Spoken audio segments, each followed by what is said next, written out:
భగవద్గీత యొక్క విశిష్టత ఏమిటో, అది ఏ ప్రకారంగా మానవుడి యొక్క జీవితానికి ఉపయోగపడుతుందో, దాన్ని ఎంతమంది మహాత్ములైనటువంటి వారు అందులో ఉన్నటువంటి జ్ఞానాన్ని గ్రహించి ఇతరులకు అందించి జీవితాలను తరింపజేసుకున్నారో నిన్న మనం చెప్పుకున్నాం. అలాగే ఈ భగవద్గీత ప్రస్థానత్రయంలో చెప్పబడింది. ప్రస్థానం అనంటే ప్రయాణం అని అర్థం. అయితే ఎక్కడికి ప్రయాణం? మానవుడు భగవంతుడి వైపుకి ప్రయాణం చేయటం, జీవుడు దేవుణ్ణి చేరుకోవటానికి ప్రయాణం. మనం ఎక్కడికైనా ప్రయాణం కనుక చేయాలి అని అంటే ప్రయాణ సాధనాలు కావాలి. ఏదో ఊళ్ళో లేదా పక్క ఊరు దగ్గర ఊరికి కనుకైతే రిక్షా కావాలి. అలా కాకుండా కాస్త దూరం కనుక వెళ్ళాలంటే ఓ బస్సు కావాలి, లేదా ట్రైను. లేదు ఇంకా దూరం కనుక వెళ్ళి కాస్త బాగా దూరపు పట్టణాలు, మరి ఇతర దేశాలు వెళ్ళాలంటే ఏరోప్లేన్ కావాలి. ఇలా ప్రయాణ సాధనాలు కావాలి. మరి పరమాత్మ ఏమో ఎక్కడున్నాడో తెలియదు, మరి ఎలా ఉంటాడో తెలియదు, ఎలా చేరుకోవాలో తెలియదు.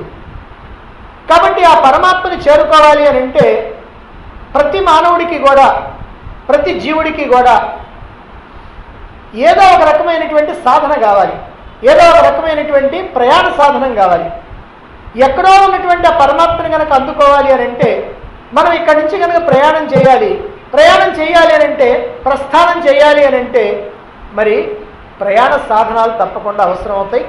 మరి ఆధ్యాత్మిక రంగంలో అలా ఏమున్నాయి అని అంటే 3 ఉన్నాయి. అవే ఉపనిషత్తులు, బ్రహ్మసూత్రాలు, భగవద్గీత. ఈ 3 రకాలైనటువంటి సాధనాలు మనల్ని పరమాత్మ వద్దకి చేర్చడానికి చక్కగా ఉపయోగపడేటువంటివి. ఉపనిషత్తులు ఏం చేస్తున్నాయి? పరమాత్మ యొక్క తత్వాన్ని మనకి తెలియజెప్తూ ఉన్నాయి. పరమాత్మ అంటే ఎవరో, ఎలా ఉంటాడో, ఎట్లా చేరుకోవాలనో, ఎలా పరమాత్మతో ఐక్యత కావాలనో తెలియజెప్తాయి ఉపనిషత్తులు. మరి బ్రహ్మసూత్రాలు మనకున్నటువంటి సమస్తమైనటువంటి సందేహాల్ని తీర్చి ఆ పరమాత్మను చేరుకునేటువంటి మార్గాన్ని స్పష్టం చేసేటువంటివి బ్రహ్మసూత్రాలు. మరి భగవద్గీత కూడా ఉపనిషత్తుల్లో చెప్పినటువంటి ఆ పరమాత్మ తత్వాన్ని ఎంతో తేలికైనటువంటి భాషలో వివరించి ఆ పరమాత్మని అందుకోవటం ఎలాగో మనకి చేయబట్టుకొని నడిపించేటువంటివి భగవద్గీత. మరి 3 పరమాత్మ దగ్గరికి చేర్చేవే కదండి. మరి 3 ఎందుకు? ఏదో ఒకటి చేస్తే సరిపోతుంది కదా అని అంటే మన యొక్క స్థాయిని బట్టి, ఎవరెవరి యొక్క మనస్తత్వం, ఎవరెవరి యొక్క బుద్ధి స్థాయి ఏ రకంగా ఉంటుందో అదిగో ఆ స్థాయిని బట్టి అందుకోవటం కోసం ఈ 3 రకాలైనటువంటి సాధనాలు చెప్పబడ్డాయి. పరిపూర్ణమైనటువంటి సాధకులైనటువంటి వాళ్ళకి ఉపనిషత్తులు చెప్పబడ్డాయి. ఎందుకంటే ఉపనిషత్తుల్లో ఉన్నటువంటి భాష అంతా సంక్లిష్టంగా ఉంటుంది. ఒక పట్టాన సామాన్యంగా అర్థమయ్యేటువంటిది కాదు. గొప్ప గొప్ప సంస్కృత పండితులకు కూడా ఆ పదాల్లో ఉన్నటువంటి అర్థాన్ని తెలుసుకోవడం చాలా కష్టం. అందుకని బాగా పరిపక్వత చెందినటువంటి సాధకులైనటువంటి వాళ్ళకి, మహాత్ములైనటువంటి వాళ్ళకి ఉపనిషత్తులు ఉపయోగపడతాయి. ఇక సందేహాస్పదంగా ఉండేటువంటి జిజ్ఞాసులైనటువంటి వాళ్ళకి, సందేహాలు ఉన్నటువంటి వాళ్ళకి, హేతువాదులైనటువంటి వాళ్ళకి, ఇలాంటి వాళ్ళందరికీ కూడా బ్రహ్మసూత్రాలు ఉపయోగపడతాయి. ఇక సామాన్యమైనటువంటి గృహస్థులందరికీ కూడా భగవద్గీత ఉపయోగపడుతుంది. అంటే ఉపనిషత్తులు, బ్రహ్మసూత్రాలు, భగవద్గీత ఈ 3 కూడా మనం పరమాత్మని చేరుకోవడానికి చక్కగా ఉపయోగపడేవే అయినప్పటికీ ఎవరెవరి స్థాయిల్లో వాళ్ళు పరమాత్మని చేరుకోవటానికి ఇదిగో ఈ 3 రకాలు కూడా ఏర్పాటు చేయబడ్డాయి. అంతేకాదు ఈ 3ంటిలో భగవద్గీతకి ఒక విశిష్టమైనటువంటి స్థానం ఉంది. ఏమిటది అని అంటే ఉపనిషత్తుల్లోనూ బ్రహ్మసూత్రాల్లోనూ చెప్పబడినటువంటి భావాలన్నీ కూడా గీతలో ఉండటం వల్ల, ఈ భగవద్గీతలో ఉండటం వల్ల, భగవద్గీతలో ఉన్నటువంటి భాష, ఆ భగవద్గీతలో ఉన్నటువంటి శైలి చాలా సులభంగా ఉండటం వల్ల అందరికీ కూడా గీత అనేటువంటిది చక్కగా ఉపయోగపడుతుంది. ఆ పరిపక్వమైనటువంటి సాధకులకి, మహాత్ములైనటువంటి వారికి, సన్యాసులకే మాత్రమే కాదు సామాన్యులైనటువంటి గృహస్థులైనటువంటి వాళ్ళందరికీ కూడా చక్కగా ఉపయోగపడేటువంటిది ఈ భగవద్గీత. మరి ఈ భగవద్గీత యొక్క మహాత్యాన్ని తెలియజేస్తూ గీతని ఆశ్రయించుకొని ఈ గీతా జ్ఞానంతో నేను ఈ ముల్లోకాలని పాలిస్తున్నాను అని శ్రీ మహావిష్ణువు గీతా మహాత్యంలో తెలియజేయటం జరిగింది. మరి శ్రీ మహావిష్ణువు 3 లోకాలని పాలించడానికి ఈ గీతా జ్ఞానం చక్కగా ఆయనకు ఉపయోగపడితే మరి మనకేమో లోకాలన్నీ ఏలేవు. చిన్న ఒక గృహము, చిన్న సంసారము, చిన్న కుటుంబం మనకుందే. మరి దీన్ని మనం ఈ గీతా జ్ఞానంతో తరించలేమా? ఇది మనం జాగ్రత్తగా ఆలోచించాలి. ఈ భగవద్గీత మనకి ఈ కలియుగంలో ఉన్నటువంటి మానవులకి ఎందుకు అందించారు? ఏమిటంటే కలియుగంలో ఉన్నటువంటి మానవుల కొరకే ఈ గీతాబోధ చెప్పబడింది అని పెద్దలందరూ కూడా చెప్తూ ఉంటారు. అందువల్లనే కలికాలానికి ముందు, ఈ కలియుగానికి ముందు ఈ భగవద్గీత జ్ఞానాన్ని భగవానుడు అర్జునుడి నిమిత్తంగా చేసుకొని ఈ సమస్తమైనటువంటి మానవాళికి అందించడం జరిగింది. అయితే ఎందుకనంటే కలియుగంలో ధర్మం 1 పాదంతో ఉంటుంది, కృతయుగంలో ధర్మం 4 పాదాలతో ఉంటుంది, త్రేతాయుగంలో 3 పాదాలతో ఉంటుంది, ద్వాపరయుగంలో 2 పాదాలతో ఉంటుంది, కలియుగంలో 1 పాదంతో ఉంటుంది. సరే, ఏదో ఈ కలియుగం ప్రథమ పాదంలో 1 పాదంతో ఉన్నా ఇక అక్కడి నుంచి చిన్నగా ఆ పాదం కూడా కుంటి పాదం అవుతుంటుంది. చివరికి ఆ పాదం కూడా లేకుండా పోయేటువంటి పరిస్థితి వస్తుంది కలియుగం చివరికి వచ్చేటప్పటికి. అందువల్ల ఈ కలియుగంలో ఉన్నటువంటి మానవులందరూ కూడా అల్పజ్ఞానులు, అల్పాయుష్కులు గనక వీళ్ళకి గొప్ప గొప్ప గ్రంథాలని చదవాలన్నా లేదా వాటిని అర్థం చేసుకోవాలన్నా కావలసినటువంటి సమయము ఉండదు, కావలసినటువంటి తెలివితేటలు, వాటిని అందుకునేటువంటి ఆ శక్తి వాళ్ళకి ఉండదు కనుక ఇటువంటి వాళ్ళందరినీ కూడా దృష్టిలో పెట్టుకునే భగవానుడు ఇదిగో ఈ ఉపనిషత్తుల సారమైనటువంటి ఈ భగవద్గీతని అందించడం జరిగింది. ఈ భగవద్గీత జ్ఞానాన్ని సమస్తమైనటువంటి ఉపనిషత్తుల నుంచి గ్రహించి మనకి అందించడం జరిగింది. అందుకే కృతయుగంలో ఈ భగవద్గీత యొక్క ఊసు లేదు. మరి త్రేతాయుగంలో దీని జోలికి పోలేదు ఎవరు. ద్వాపరయుగంలో అప్పుడు కూడా ఏమీ లేదు, కానీ ద్వాపరయుగం చివరిలోకి వచ్చిన తర్వాత అప్పుడు దీనికోసం కృషి జరిగింది. ఎలా జరిగింది? అదిగో కురు పాండవులకి యుద్ధం తటస్థించినప్పుడు ఆ యుద్ధంలో అటువైపున కౌరవుల వైపున 11 అక్షౌహిణుల సైన్యం, పాండవుల వైపున 7 అక్షౌహిణుల సైన్యం నిలబడి కురుక్షేత్ర యుద్ధ భూమిలో యుద్ధానికి సిద్ధంగా ఉన్నటువంటి సమయంలో అర్జునుడు విషాదంతో అయ్యో నా వాళ్ళందరినీ చంపాల్సి వస్తుందే అనేటువంటి బాధతో ఉన్నప్పుడు ఆ అర్జునుడి యొక్క విషాదాన్ని తొలగించడం కోసం అని చెప్పి ఈ అద్భుతమైనటువంటి జ్ఞానాన్ని శ్రీకృష్ణుడు సరైనటువంటి యోగనిష్టలో ఉండి చెప్పడం జరిగింది. అది ఈ భగవద్గీత యొక్క గొప్పతనం. అంటే మరి ఈ భగవద్గీతని కలియుగంలో ఉన్నటువంటి మానవుల కోసమే ఎందుకండి చెప్పింది అని అంటే, ఎప్పుడైతే రోగం ముదురుతో అప్పుడే మందు అవసరం. మనకి ఏ జబ్బు లేకపోతే డాక్టర్ దగ్గరికి రోజు పోయి ప్రజెంట్ చేయించుకుంటాం మనం ఏమన్నా? ఏమీ లేదు. రోగం వచ్చినప్పుడే డాక్టర్ దగ్గరికి వెళ్తాం, ఆయన మందిస్తాడు, వేసుకుంటాం. రోగం లేనప్పుడు హాయిగా ఆనందంగా ఉంటాం. అలాగనే ఏ కృతయుగంలోనో త్రేతాయుగంలోనో దీని అవసరం కనపడలా. అందుకని ఆ ద్వాపరయుగం చివరిలో కలియుగంలో ఇదిగో దీని యొక్క అవసరం కలిగింది కనుక భగవానుడు ఎంతో ఆలోచించి ఇదిగో ఈ జ్ఞానాన్ని అందించడం జరిగింది. అందుకే శంకరాచార్యుల వారు కూడా భగవద్గీత కించిదధీత అని భజగోవిందంలో చెప్పడం జరిగింది. భగవద్గీత కించిదధీత, భగవద్గీతను కొంచెమైనా అధ్యయనం చేయండి అని కలియుగంలో ఉన్నటువంటి మానవుల్ని అదిగో ఆయన ప్రార్థనాపూర్వకంగా హెచ్చరిక చేస్తూ చెప్తూ ఉన్నాడు. మరి ఇటువంటి ఈ పరమ ఉత్కృష్టమైనటువంటి పరమ ప్రామాణికమైనటువంటి అద్భుతమైనటువంటి ఈ గ్రంథం అసలు ఎందుకోసం చెప్పబడింది, ఏమిటి దీని యొక్క లక్ష్యం, ఈ భగవద్గీత యొక్క లక్ష్యం ఏమిటి? ఎందుకనంటే ఏదైనా ఒక గ్రంథం కనుక ఉందనంటే అది ఇతిహాసం కానివ్వండి, పురాణం కానివ్వండి, ఇంకేదైనా కానివ్వండి, ఒక గ్రంథం కనుక ఉందనంటే దానికి ఒక లక్ష్యం ఉంటుంది. ఇదిగో ఇందుకోసమని. ఇప్పుడు మహాభారతం ఉందనుకోండి, ఎందుకు మహాభారతం అనేటువంటి గ్రంథాన్ని వ్యాస మహర్షి 1,00,000 శ్లోకాలతో మనకు అందించడం జరిగింది? అయ్యా, ధర్మానికి అధర్మానికి పోరాటం జరిగినప్పుడు అధర్మానికి బలం ఎక్కువగా ఉన్నా, ధర్మానికి బలం తక్కువగా ఉన్నా చివరికి విజయం సాధించేది మాత్రం ధర్మమే అని చెప్పి మానవులందరినీ కూడా ధర్మ మార్గంలో నడిపించడమే ఆ మహాభారతం యొక్క ఉద్దేశం. మరి గీత యొక్క ఉద్దేశం ఏమిటి? ఏ లక్ష్యంతో, ఏ ఉద్దేశంతో ఈ గీతని చెప్పడం జరిగింది? ఒకటే ఉద్దేశం, మానవుడి యొక్క శోకాన్ని పూర్తిగా నివృత్తి చేయటమే. మానవుడికి ఉన్నటువంటి దుఃఖం ఏదైతే ఉందో ఆ దుఃఖాన్ని పూర్తిగా తొలగించడమే ఈ భగవద్గీత యొక్క ఉద్దేశం. అందుకనే దుఃఖ నివృత్తి, ఆనంద ప్రాప్తి అని మనం నిన్నే మొట్టమొదట్లోనే చెప్పుకున్నాం. కాబట్టి మరి అర్జునుడి యొక్క విషాదాన్ని, అర్జునుడి యొక్క దుఃఖాన్ని తొలగించడం కోసం కదండి ఈ భగవద్గీత చెప్పింది అని అనుకుంటాం.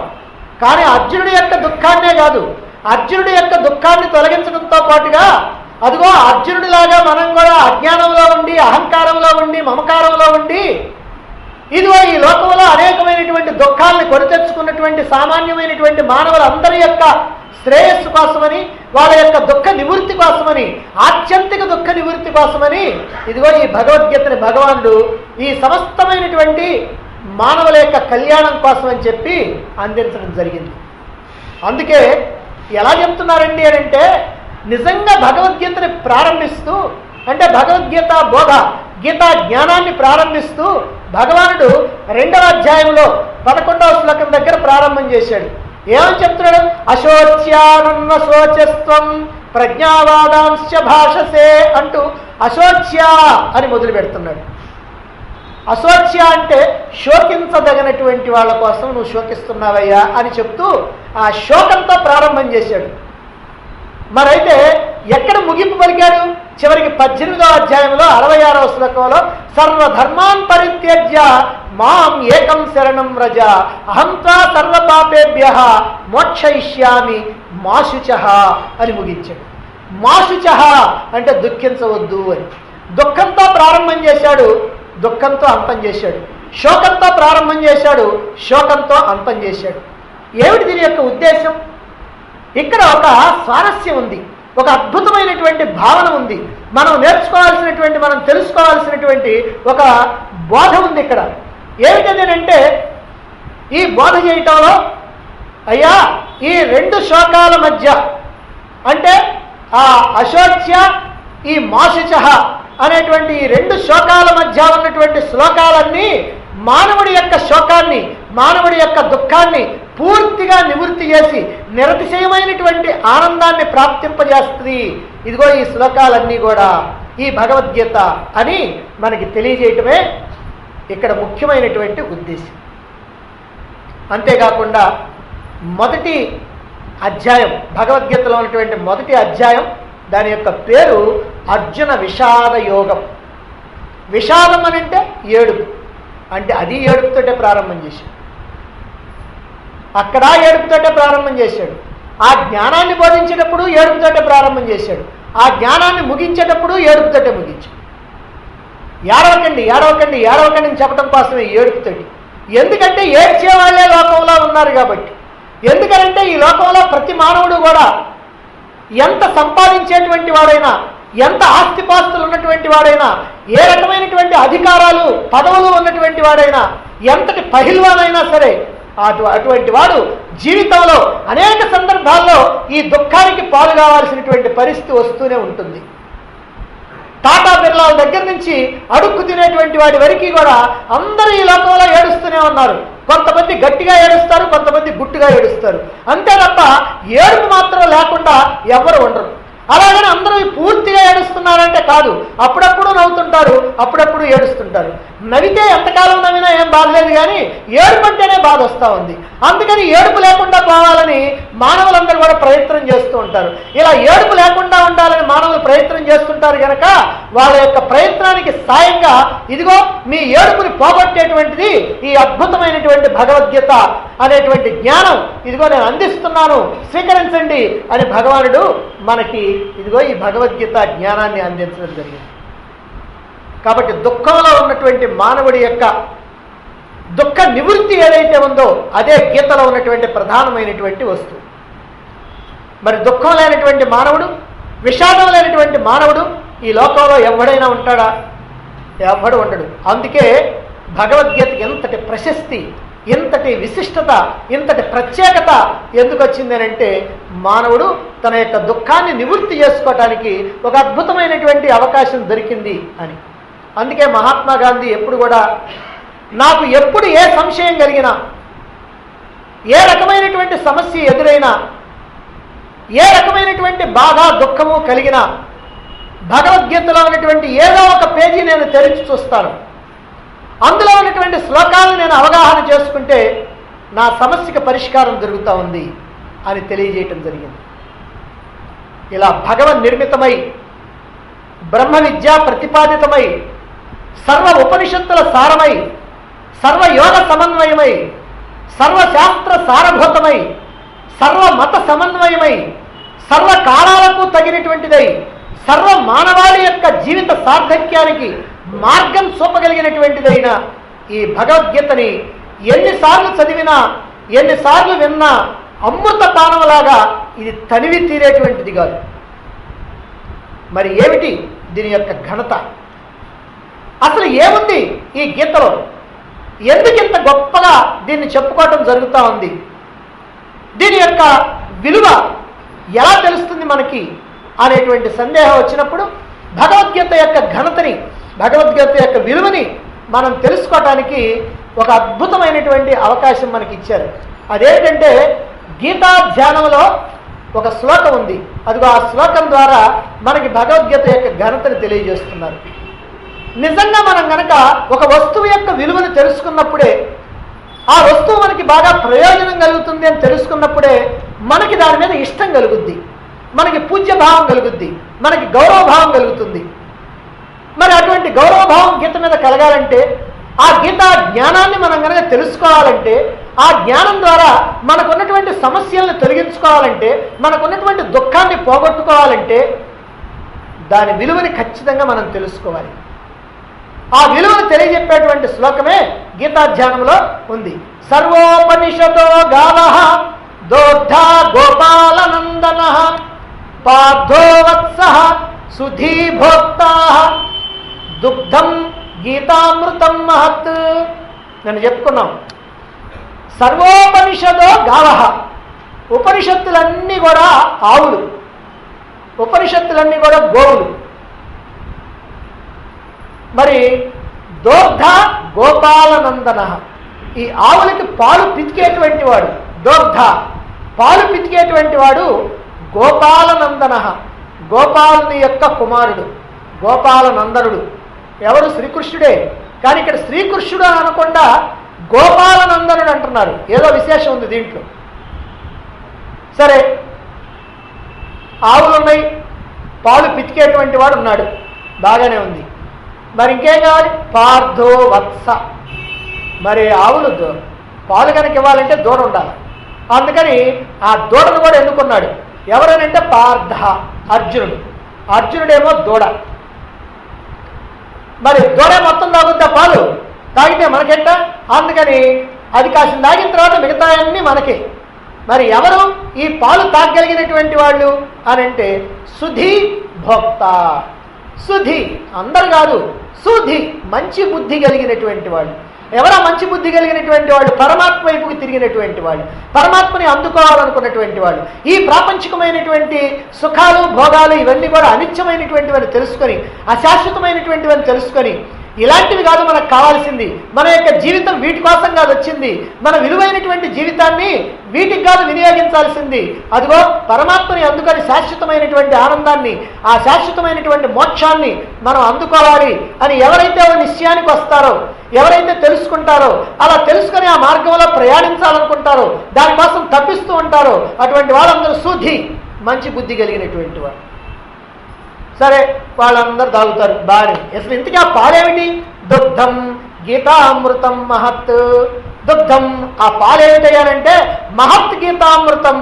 ఒట్టి గీతామృతం కాదు, మహత్ గీతామృతం, గొప్పదైనటువంటి గీతామృతం. దీన్ని అమృతంతో పోల్చారు. ఎందుకంటే అంతకంటే పోల్చడానికి లేక అమృతంతో పోల్చారు, కానీ నిజంగా అమృతంతో పోల్చేది కాదు, అమృతం కంటే చాలా గొప్పది. అదేమిటో మనం తర్వాత తెలుసుకుందాం. కాబట్టి ఇక్కడ అలంకార భాషలో అంటే అన్నిటినీ కూడా ఏదో దాంతో పోలుస్తూ ఒక అలంకార భాషలో గీత యొక్క గొప్పతనాన్ని ఇక్కడ వర్ణిస్తూ ఉన్నారన్నమాట. భగవద్గీత యొక్క పేరు తెలిసినంత మాత్రాన మనకి లాభం లేదు. లేదా బాగా డబ్బు ఖర్చు పెట్టి ఏమంటే భగవద్గీతలో కాస్త బాగా పెద్ద బుక్ ఏముందో, ఎంత ఖరీదైనా పర్వాలేదు అని చెప్పి ఆ పెద్ద బుక్ ఉంటే మోయటం కష్టమవుతుంది, ఒకరు చిన్న బుక్కు, మరీ కష్టమవుతుంది ఇంకొకరు చిన్న బుక్కు, లేదా ఎప్పుడన్నా అక్కడ పట్టుకొని చూడాలనుకుంటే ఇంకొకరు చిన్న బుక్, ఇలా 4 రకాల బుక్కులు కొనుక్కొని ఇంట్లో పెట్టుకున్నా ఏం ప్రయోజనం లేదు. బీరువాలో భద్రం చేసుకుంటే ఏం ప్రయోజనం లేదు. మరి వాటిని పూజా మందిరాల్లో పెట్టుకొని పూజ చేసుకుంటామండి, భగవద్గీతను కనుక పూజ చేసుకుంటే పుణ్యం అంట కదండి అని కొంతమంది ఏంటంటే స్వామీజీలు మహాత్ములు కూడా చెప్తూ ఉంటారు. మీరు ఏమి చదవలేకపోయినా కనీసం భగవద్గీత పుస్తకం కొనుక్కొని పూజా మందిరాలు పెట్టుకొని పూజ చేసుకోండి అని. ఎందుకంటే ఆ పూజ చేసుకునేవాళ్ళు ఎప్పుడొకప్పుడు దాన్ని తెరవకపోతారని వాళ్ళ ఉద్దేశం. మనకి తెలుసు పూజ చేసుకోమన్నారు కాబట్టి దాన్ని తెరవకూడదని బాగా దాన్ని కవర్ చుట్టి ఇక తీయటానికి వీలు లేకుండా సీల్ చేసి అక్కడ పెట్టేసి మనం చక్కగా దాని మీద పూలు వేసుకొని పూజ చేసుకుంటాం. కనుక అలా పూజ చేసుకున్నా ఉపయోగం లేదు. రోజు శ్లోకాలను చదివినా ఆ శ్లోకాలని కంటతా పట్టినా అప్పుడు కూడా మనకి పూర్తి ప్రయోజనం ఏమి కలగదు. కానీ ఎప్పుడు కలుగుద్ది అని అంటే దానిలో ఉన్నటువంటి ఆ శ్లోకాలను చదివి కానీ విని కానీ దాని యొక్క అర్థాలను తెలుసుకొని అది మనకి ఏం చెబుతుందో, ఏ సందేశం ఇస్తుందో, ఏ జ్ఞానాన్ని అందిస్తున్నదో అది గనక తెలుసుకొని దాన్ని జీవితంలో ఆచరించినట్లయితే మనకి సంపూర్ణమైనటువంటి ప్రయోజనం కలుగుతుంది. అందువల్ల మనకి ముందుగా ఆ భగవద్గీత యొక్క విలువ తెలియాలి. మీ పెరట్లో చాలా రకాలైనటువంటి చెట్లు వేసుకున్నారు, కొన్ని కూరగాయ మొక్కలు, కొన్ని పూల మొక్కలు అన్నీ వేసుకున్నారు. ఈ మొక్కలన్నిటి మధ్య ఇంకో మొక్క ఏదో పెరుగుతూ ఉంది, కొన్ని అప్పుడప్పుడు మొక్కలు పెరుగుతూ ఉంటాయి, అవేమిటో తెలియదు. కాస్త పెద్ద అయిన తర్వాత చూద్దామని ఇప్పుడే పీకేయటం ఎందుకని అట్టి పెట్టుకుంటూ ఉంటాం. సరే అలా ఏదో పెరుగుతూ ఉంది, దాని గురించి నువ్వేం పట్టించుకోవాలి. ఒకరోజు నువ్వు సాధువు గారు మీ ఊళ్ళోకి వస్తే ఆయన కాస్త ఇంటికి భోజనానికి పిలిచావు. ఆయనేమో కాళ్ళు చేతులు కడుక్కుందామని ఆ పెరట్లోకి వెళ్ళాడు. వెళ్ళి ఈ చెట్టును చూశాడు, అన్ని చెట్ల మధ్య ఉన్నటువంటి చెట్టును చూశాడు. చూసి నిన్ను పిలిచి, అయ్యా ఇది పాము విషానికి విరుగుడైనటువంటిది, ఇది ఒక దివ్యమైనటువంటి ఔషధం, ఇదంత తేలిగ్గా ఎక్కడా అసలు మొలవదు, మరి ఎలా వచ్చిందో ఏమిటో నాకు తెలియదు, కానీ ఇదో బ్రహ్మాండమైనటువంటి దివ్య ఔషధం, ఇది పాము కాటు కనుక వేస్తే ఇది కనుక వాడితే ఖచ్చితంగా వాడు వెంటనే లేచి కూర్చుంటాడు అన్నాడు. అంతే, ఆ మాట చెప్పడంతో నీకు బాగా శ్రద్ధ ఏర్పడ్డది. దాని చుట్టూ ఉన్నటువంటి పిచ్చి మొక్కలన్నీ కూడా పీకేసావు, దాన్ని శుభ్రంగా పాది చేసావు, రోజు నీళ్లు పోస్తున్నావు, దాని చుట్టూ కూడా జాగ్రత్తగా ఏమీ రాకుండా జాగ్రత్త చేస్తూ దాన్ని బాగా పెంచుతూ ఉన్నావు. ఇప్పుడు బాగా శ్రద్ధ పెరిగింది దాని మీద. ఎందుకనంటే ఇంతవరకు పాము కాటుతో ఎంతోమంది నీ కళ్ళెదురుగానే చనిపోతూ ఉన్నా, బాధపడుతూ ఉన్నా నువ్వు ఏమీ చేయలేకపోయావు. కానీ ఇప్పుడు చిటికలో పని ఏమిటనంటే ఆ ఆకు తీసి, ఆ పసరు తీసి అక్కడ ఆ పాము కాటు వేసిన చోట కనుక పిండి తెచ్చాలి, వెంటనే విషహరణం, ఆ విషం కాస్త హరించుకుపోతుంది. ఇదంతా ఏమిటనంటే ఈ ప్రయోజనం అంతా ఎందుకు కలుగుతుందంటే నీ పెరట్లో ఆ చెట్టు ఉండటం వల్ల కాదు, ఇంతకుముందు కూడా ఉంది కదా అప్పుడు ఉపయోగపడ, కానీ అది విషహరమైనటువంటి చెట్టు అని ఇప్పుడు తెలియటం వల్ల నీకు ప్రయోజనం. అలాగనే భగవద్గీత ఉంటే మనకు ప్రయోజనం కాదు, భగవద్గీత వల్ల నాకు ప్రయోజనం ఉందని తెలుసుకుంటేనే మనం దాని మీద ఎంతో ఆసక్తితో దాంట్లో ఉన్నటువంటి జ్ఞానాన్ని తెలుసుకుంటానికి ప్రయత్నం చేస్తూ ఉంటాం. కాబట్టి ఇది భగవద్గీత యొక్క విశిష్టత, ఇది యొక్క విలువను తెలుసుకోవాల్సినటువంటి అవసరం. అది ఆ భగవద్గీత ఎంత విలువైనటువంటిది, మన జీవితానికి ఉపయోగపడుతుంది అనేటువంటి విషయం మనం తెలుసుకోవాలి.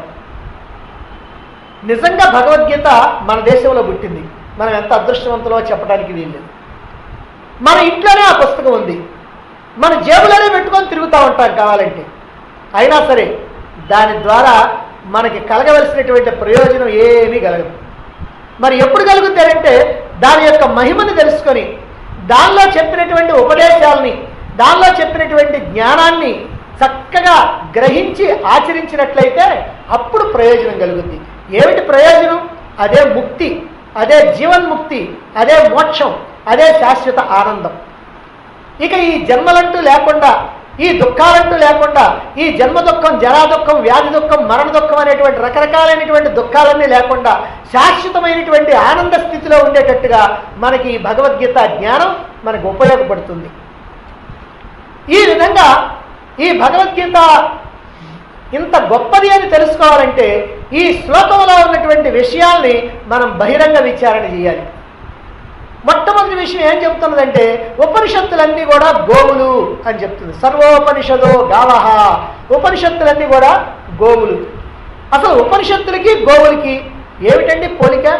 ఎందుకు వీటిని గోవులతో పోల్చారు అని అంటే, ఇప్పుడు మీ ఇంట్లో 10 ఆవులు ఉన్నాయి అనుకోండి, 2 తెల్లావులు, 2 నల్లావులు, 2 కర్రావులు, 1 మత్సలావు, 1 ఎత్తుది, 1 పొట్టిది పొంగనూరిది, ఇట్లా రకరకాలైనటువంటి ఆవులు ఉన్నాయి ఈ 10. ఈ ఆవులన్నీ చూడటానికి పైన రంగులు తేడాగా ఉన్నాయి, ఎత్తులు తేడాగా ఉన్నాయి, కొన్నిటి కొమ్ములు పెద్దయి, కొన్నిటి కొమ్ములు చిన్నవి, ఇలా వేరువేరుగా ఉన్నాయి. కానీ ఆ అన్నిటి యొక్క పాలు పిండి ఒక పాత్రలాగా పోస్తే ఆ పాలన్నీ కూడా తెల్లగా ఒకే రకంగా ఉంటాయి. ఈ పాలల్లో నుంచి ఇదిగో ఈ కాసినేమో తెల్లావు పాలండి, ఇవేమో నల్లావు పాలు, ఇవేమో కర్రావు పాలు, ఇవేమో మత్సలావు పాలు అని ఎవరైనా వేరు చేసి చెప్పగలుగుతారా? ఏమీ చెప్పలేరు. ఎందుకనంటే పాలన్నీ కూడా ఒకే విధంగా ఉంటాయి, ఏ రకమైనటువంటి తేడా కూడా అక్కడ ఉండదన్నమాట. అదేవిధంగా ఈ ఉపనిషత్తుల్ని కూడా పైన కనుక చూసినట్లయితే అనేక రకాలైనటువంటి తేడాలు కనపడతా ఉంటాయి. కానీ మనం వాటి యొక్క భావాన్ని కనుక జీర్ణించుకున్నట్లయితే, వాటి యొక్క అర్థాన్ని కనుక చక్కగా తెలుసుకున్నట్లయితే, వాటిని కనుక సమన్వయం చేసినట్లయితే అన్నింటి యొక్క అర్థం కూడా ఒక్కటే అని తెలుస్తుంది. అయితే మనం వాటిని లోతుగా విచారించక, వాటిని సమన్వయం చేయటం చేతగాక, అలా సమన్వయం చేసేటువంటి ఓపిక లేక పైన కనుక మనం చదివామనుకోండి, అప్పుడు వాచ్యార్థాన్ని చూసి, అంటే పై అర్థాన్ని చూసి ఆ ఉపనిషత్తు ఏమో ఇలా చెప్పింది, ఈ ఉపనిషత్తు ఏమో అలా చెప్తున్నది, అదేమిటండి ఇక్కడ అట్లన్నారు అక్కడ అట్లన్నారు అని మనం సంశయంలో పడిపోతాం, సందేహంలో పడిపోతాం. దీన్ని నమ్మాలనా దాన్ని నమ్మాలనా అనేటువంటి సందేహం మనకు వస్తుంది. మనకి అలాంటి చిక్కు లేకుండా ఉండటం కోసమని, ఈ రకమైనటువంటి సందేహాలు లేకుండా ఉండటం కోసమని అపార కరుణా సముద్రుడైనటువంటి ఆ భగవానుడు ఈ ఆవులన్నింటినీ కూడా పిండి ఆ పాలన్నీ కూడా చక్కగా మనకు అందించినట్టుగా ఈ ఉపనిషత్తులు అనేటువంటి ఈ గోవులన్నింటినీ కూడా, అంటే ఈ ఉపనిషత్తులన్నింటినీ కూడా చక్కగా సమన్వయం చేసి వాటి యొక్క భావాలన్నింటినీ కూడా, వాటి యొక్క సారాన్ని మొత్తం కూడా పిండి ఈ భగవద్గీత అనేటువంటి పాలుగా, అమృతంగా, గీతామృతంగా అదిగో మనకి అందించడం జరిగింది. ఈ భగవద్గీత రూపంలో ఈ ఉపనిషత్తుల యొక్క సారం మొత్తాన్ని కూడా మనకు అందించాడు, ఏ రకమైనటువంటి సందేహాలకి తావు లేకుండా. సులభంగా పాలు దొరుకుతుంటే ఇంకా ఎవరైనా ఆవుల్ని పెంచుకుంటారా? ఎందుకంటే ఆవుల్ని తీసుకురావటం, వాటిని పెంచడం, మరి శ్రమ చేయటం, ఇదంతా ఎవడు చేస్తాడు? వాటిని పాలు పెంచడానికి పోవటం, అవి తనటం, మనం తన్నులు తినటం, ఇదంతా ఎందుకు? చక్కగా పాలు పిండి ఇచ్చేవాళ్ళు కనుక మనకు ఉంటే హాయిగా. కాబట్టి మరి గీతను కనుక అలాగనే మనం కనుక చక్కగా అధ్యయనం చేయగలిగినట్లయితే ఇక ఉపనిషత్తులతో పనేం లేదు. ఎందుకంటే ఉపనిషత్తుల యొక్క సిద్ధాంతాలన్నీ కూడా చక్కగా భగవద్గీతలోనే మనకి అవగాహన అవుతాయి. మరి అలాగైతే ఎందుకంటే మీరు ఉపనిషత్తులు కూడా చెప్తున్నారు, ఈశావాస్యోపనిషత్తు, కేనోపనిషత్తు, కఠోపనిషత్తు, ముండకోపనిషత్తు, కైవల్యోపనిషత్తు, ఆ ఉపనిషత్తు, ఈ ఉపనిషత్తు అని ఇవన్నీ చాలకు మళ్ళీ 108 ఉపనిషత్తులు అని చెప్తున్నారు ఎందుకండి అని అంటే, ఉపనిషత్తులు కూడా మనకి అప్పుడప్పుడు అవసరమే. ఎందుకనంటే ఇప్పుడు మనం ఎవరినో ఒకరిని నమ్మి పాలు పోయించుకుంటున్నాం అనుకోండి, రోజు నేను ఆవు పాలు తెచ్చిపోస్తున్నానండి, బాగా శుద్ధమైనటువంటి ఆవు పాలను వాడు చెబుతాడు. మనం కొన్నాళ్ళు పోయించుకున్న తర్వాత మనకు అనుమానం వచ్చింది. మనకు అనుమానం రాకపోయినా పక్క వాళ్ళైనా రేపుతారు అనుమానం. రేపిన తర్వాత ఏమయ్యా ఇది ఆవు పాలని అంటాం, అదేంటండి ఆవు పాలని అంటాం. నాకు నమ్మకం లేదయ్యా, అది ఆవును తీసుకొచ్చి పిండి మాకు ఇక్కడే మా ఇంటి దగ్గర పోయి, లేదా నేను వస్తాను మీ ఇల్లు దగ్గరే కాబట్టి నా ఎదురుగానే ఆవును పిండి ఆ పాలు పోయి అని అంటాం మనం. అదే ప్రకారంగా ఈ ఉపనిషత్తుల యొక్క సారమే ఈ భగవద్గీతలో ఉందా? ఈ భగవద్గీతలో ఉన్నదంతా కూడా ఉపనిషత్తుల్లో చెప్పినటువంటి జ్ఞానమేనా అని మనకు అనుమానం వచ్చినప్పుడు లేదా ఆ సందేహం తీర్చుకోవాల్సి వచ్చినప్పుడు ఆ ఉపనిషత్తులను కూడా మనం కనుక తెలుసుకున్నట్లయితే చక్కగా ఉపనిషత్తుల్లో చెప్పిందే ఈ భగవద్గీతలో చెప్పారు, భగవద్గీతలో ఉన్నదే ఉపనిషత్తుల్లో ఉన్నది, ఎంత అదృష్టం మనకి. ఇక ఉపనిషత్తులను చూడాల్సినటువంటి పని లేకుండా ఈ భగవద్గీత జ్ఞానాన్ని అందుకుంటే మనకి చాలు కదా అనేటువంటి భావన మనలో కలుగుద్ది. అందుకని ఉపనిషత్తులను కూడా చూస్తే చూడొచ్చు, ఏం తప్పులేదు. అయితే మరి ఉపనిషత్తుల్లో రకరకాలైనటువంటి భేదాలు ఉన్నాయన్నారేమండి, ఏమిటది అని అంటే కొన్ని ఉపనిషత్తులు ద్వైతోపనిషత్తులు ఉన్నాయి, కొన్ని అద్వైతోపనిషత్తులు ఉన్నాయి, కొన్నిట్లో సాకారం, కొన్నిట్లో నిరాకారం. వీటన్నింటిని కూడా మనం సమన్వయం చేసుకోవాలి. మనకి చేత కాదు కనుక అదిగో భగవంతుడే సమన్వయం చేసి మనకు అందించాడు. ఇప్పుడు చాందోగ్యోపనిషత్తు ఉంది, దాంట్లో ఏం చెప్తారంటే తత్తేజో సృజత అని ఉంది మంత్రం. అంటే ఆ పరమాత్మ, తత్ అంటే పరమాత్మ, తేజ అంటే అగ్ని, అంటే ఆ పరమాత్మ నుంచి అగ్ని వచ్చింది, అగ్ని నుంచి నీరు వచ్చింది, నీటి నుంచి భూమి వచ్చింది అని చెప్పి చాందోగ్యోపనిషత్తు చెప్పుద్ది. రైట్, నిజమే. మరి ఆ పరమాత్మ నుంచి ఈ తేజస్సు వచ్చింది. తేజస్సు అంటే ఏమిటంటే అగ్ని, చెప్పుకున్నాం ఇందాని. అంటే ఈ ప్రపంచం మొత్తానికి కూడా జీవం అన్నమాట ఇది. ఆ తేజస్సు ఉంటేనే మనిషి బ్రతికినట్టు. ఆ తేజస్సు కనుక లేకపోతే అయిపోయాడంటే ఇక తీసుకెళ్ళండి అని అంటారు, సరిపోయినట్టు. అందుకనే చెట్టు చివరిలో ఏం చేస్తారంటే నాడి పట్టుకొని చూచి చల్లగా కనుక ఉన్నట్లయితే ఇంక అయిపోయిందండి అని చెప్పేస్తూ ఉంటారు. మరి ఈ ఉపనిషత్తు ఈ తేజస్సుని గురించి, అంటే ఆ పరమాత్మ నుంచి ఈ తేజస్సు వచ్చింది, ఈ తేజస్సు నుంచి నీరు, ఈ నీటి నుంచి భూమి. ఏమిటండి అగ్ని నుంచి నీరేమిటి, నీటి నుంచి భూమి ఏమిటి, మనకు అనుమానం వస్తుంది. ఓ పిల్లవాడు పరిగెత్తున్నాడు, పిచ్చుకొక్క ఎమ్మడబడ్డది, వాడు పరిగెత్తా ఉన్నాడు, బాగా రొప్పుతా రోజుతా పరిగెత్తా ఉన్నాడు. ఆ పరిగెత్తా ఉంటే ఏమవుతుందంటే బాగా చల్లటి కాలంలో అయినా సరే బాగా చెమట పోస్తుంది. చెమట ఎందుకు పోస్తుందని అంటే వాడు బాగా పరిగెత్తా ఉంటేప్పటికి వాడిలో వేడి పుట్టింది, అగ్ని పుట్టింది. ఈ అగ్ని ఎప్పుడైతే పుట్టిందో ఈ అగ్ని నుంచి ఏమైందంటే చెమట పోస్తుంది. ఆ చెమటను తొడవకుండా అట్టే ఉంచాడనుకోండి ఒక అరగంట సేపు, అది కాస్త మట్టి మదిరిపోయాడు. అందుకని తర్వాత అట్టంటే మట్టి వచ్చు. అంటే ఏమిటనమాట, అగ్ని నుంచి నీరు, నీరు నుంచి భూమి. ఇది ఈ సృష్టిలో ఉన్నటువంటి చిత్రం. మరి ఇదే విషయాన్ని, అంటే ఈ చాందోగ్యోపనిషత్తు చెప్పినటువంటి విషయాన్ని తైత్రీయోపనిషత్తులో ఏం చెప్తుంది అని అంటే ఆత్మన ఆకాశ సంభూత ఆకాశాద్వాయు వాయో అగ్ని అగ్ని ఆభ్య పృథివీ అని అక్కడ చెబుతారు. ఇదేమిటండి, ఇక్కడేమో పరమాత్మ నుంచి తేజస్సు వచ్చిందని చెప్పారు, అక్కడేమో పరమాత్మ నుంచి ఆకాశం, ఆకాశం నుంచి వాయువు, వాయువు నుంచి అగ్ని, అగ్ని నుంచి నీరు, నీరు నుంచి భూమి వచ్చిందని చెప్తున్నారు. ఇక్కడేమో ఎట్టు చెప్పారు, అక్కడేమో అట్టు చెప్పారు. ఇంతకీ పరమాత్మ నుంచి అగ్ని వచ్చిందా, పరమాత్మ నుంచి ఆకాశం వచ్చిందా అని మనకి సందేహం. అయితే విషయం ఏమిటంటే దీన్ని సమన్వయం చేయాలి. ఎలా సమన్వయం చేస్తాం? నిజంగా ఆకాశం అంటే ఏమిటంటే పరమాత్మ రూపమైనటువంటి ఆకాశం, పరమాత్మ నుంచి పరమాత్మ రూపమైన ఆకాశం వచ్చింది, పరమాత్మ రూప ఆకాశం నుంచి పరమాత్మ రూపమైనటువంటి వాయువు, పరమాత్మ రూపమైనటువంటి వాయువు నుంచి పరమాత్మ రూపమైనటువంటి అగ్ని. అంటే ఇంతకీ ఏమిటయ్యాలంటే పరమాత్మ నుంచి వచ్చిందంతా పరమాత్మే. ఇప్పుడు ఈ ప్రపంచం ఉందనుకోండి, ఇదంతా మనం ప్రపంచం అనుకుంటున్నాం, కానీ ఇదంతా పరమాత్మే. ఎందుకనంటే మనం అజ్ఞానంలో ఉన్నాం కాబట్టి మనకి ప్రపంచంలా కనపడతా ఉంది. మనం జ్ఞానంలో ఉంటే ఇదంతా పరమాత్మను తెలుస్తుంది. చీకట్లో ఉన్నాం కాబట్టి అక్కడ తాడు పావుగా కనపడుతుంది, నీకు వెలుగు కనుక వచ్చిందంటే అక్కడ తాడు కనిపడుతుంది. ఇప్పుడు చీకట్లో ఉన్నప్పుడు పావులా కనిపించింది, అక్కడ తాడన్న సంగతి నీకు తెలియదు. అజ్ఞానంలో ఉన్నప్పుడు ఇది ప్రపంచం అని అనుకుంటున్నావు, పరమాత్మ సంగతి నీకు తెలియదు. చీకటి కనుక పోతే అది తాడని తెలుస్తుంది, అజ్ఞానం కనుక పోతే ఇది పరమాత్మ అని తెలుస్తుంది. కాబట్టి ఇక్కడ ఉన్నంతా కూడా పరమాత్మే. అందువల్ల ఆకాశమన్నా, వాయువన్నా, అగ్నన్నా, నీరన్నా, భూమి అన్నా అన్నీ కూడా పరమాత్మే అని ఇలా సమన్వయం చేసినప్పుడు అక్కడ అంతవరకు అవసరం కాబట్టి అది చెప్పారు, ఇక్కడ ఇది అవసరం కాబట్టి ఇది చెప్పారు అని ఎట్లా మనం సమన్వయం చేసుకుంటే ఏ ఇబ్బంది కూడా ఉండదన్నమాట. మరి అన్ని సిద్ధాంతాలు సమన్వయం చేసేటువంటిది భగవద్గీత. రైట్. ఇక మరి రెండో విషయం ఉంది.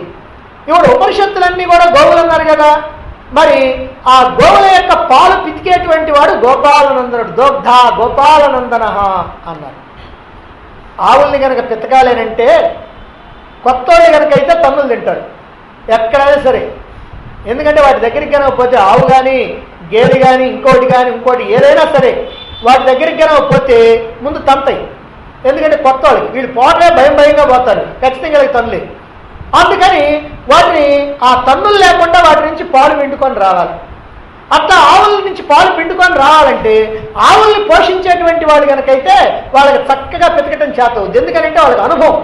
కాబట్టి వాళ్ళ ఆవుల నుంచి ఆ పాలు పిండటం వాళ్ళకి బాగా అలవాటు అవుద్ది అనమాట.